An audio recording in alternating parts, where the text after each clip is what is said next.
Dans mon Teams classe, je suis à la section Fichiers. Puis, je vais juste vous montrer au haut de notre Teams classe, on a Publication, on a Fichiers, on a Bloc-notes, Devoirs et Notes. Ceci, on appelle ça des onglets. On a l'onglet Publication, l'onglet Fichiers et ainsi de suite. Il est possible d'ajouter des onglets. Moi, j'ai ajouté ici Prise en main Office 365. L'onglet peut être un fichier. Par exemple, vous avez les règlements de la classe, puis vous aimeriez les afficher en haut ici, afin que l'élève puisse y accéder quand même facilement. Je vais juste cliquer sur Document pour élèves, puis je vais sélectionner un fichier. Quand je le sélectionne ici, je peux choisir Transformer en onglet. Ça fait si je le transforme en onglet, il s'affiche ici.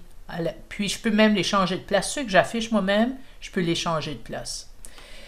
Je peux faire ça avec un fichier Word, je peux faire ça avec d'autres types de fichiers. Il y a certains fichiers que ça ne fonctionne pas. Comme ici, moi j'ai des barèmes, j'ai des fichiers Excel, puis j'ai des fichiers CSV. Les CSV, ça ne fonctionne pas. Si je le sélectionne, je ne peux pas le changer en onglet. Mais mes fichiers Excel, ici, je vais juste décocher ça. Mon fichier Excel, je peux le transformer en onglet. Ça fait que des fois, ça se peut qu'il y ait des fichiers qu'on veut placer en haut ici afin que l'élève puisse y accéder facilement.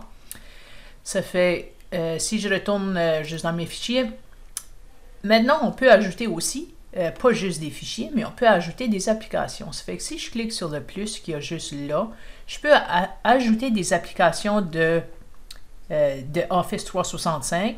Puis là, je vais vous dire, celui-ci, ce n'est pas un outil d'Office 365, ni celui-là. Ça, c'est des choses que moi, je me suis abonné. Mais tous les autres ici, c'est des outils d'Office 365. Je pense que oui, en tout cas, ils ressemblent à être tous des outils d'Office 365. Si je vais à autre onglet ici, ça, c'est des outils qui travaillent avec Office 365, mais ce ne sont pas des outils de Microsoft Office 365, ni même de Microsoft.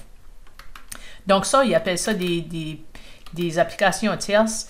C'est des applications qui vont fonctionner, mais il va falloir que les élèves, puis vous faites des comptes pour utiliser la majorité de ces applications ici. Ça fait que ce n'est pas des outils, puis Microsoft Office n'offre pas un support pour ces outils ici. Ça fait que c'est vraiment se faire un compte pour toutes les autres applications. Ça fait que mettons qu'on veut quelque chose...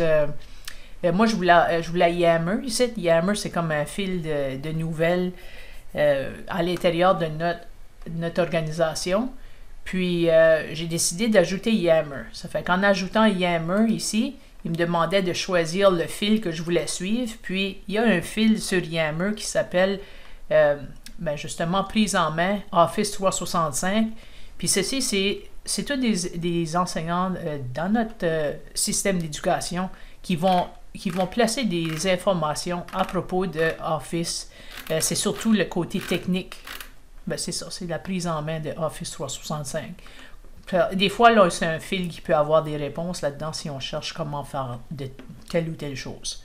Ça fait qu'on peut ajouter des applications, comme que je dis, là, des applications d'Office ou des applications tierces. Ça fait que c'est comme ça qu'on ajoute d'autres onglets dans notre bande du haut de notre Teams.